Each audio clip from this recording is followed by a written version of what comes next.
بسم اللہ الرحمن الرحیم۔ صحیح بخاری حدیث نمبر 22۔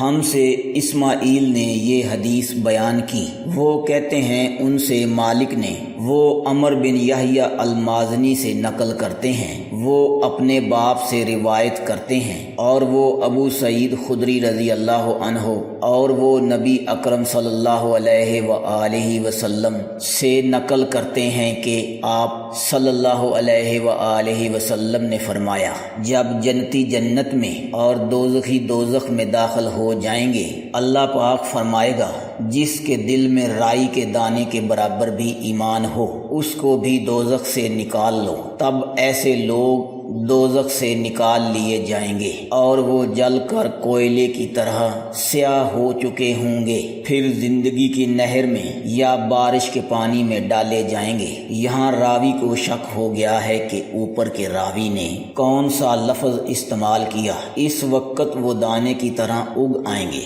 جس طرح ندی کے کنارے دانے اگ آتے ہیں۔ کیا تم نے نہیں دیکھا کہ دانہ زردی مائل پیچ در پیچ نکلتا ہے؟ وحید نے کہا کہ ہم سے عمر نے حیا کی بجائے حیات اور خردل من ایمان کی بجائے خردل من خیر کا لفظ بیان کیا۔ چینل کو سبسکرائب کریں اور بیل آئیکن ضرور پریس کریں۔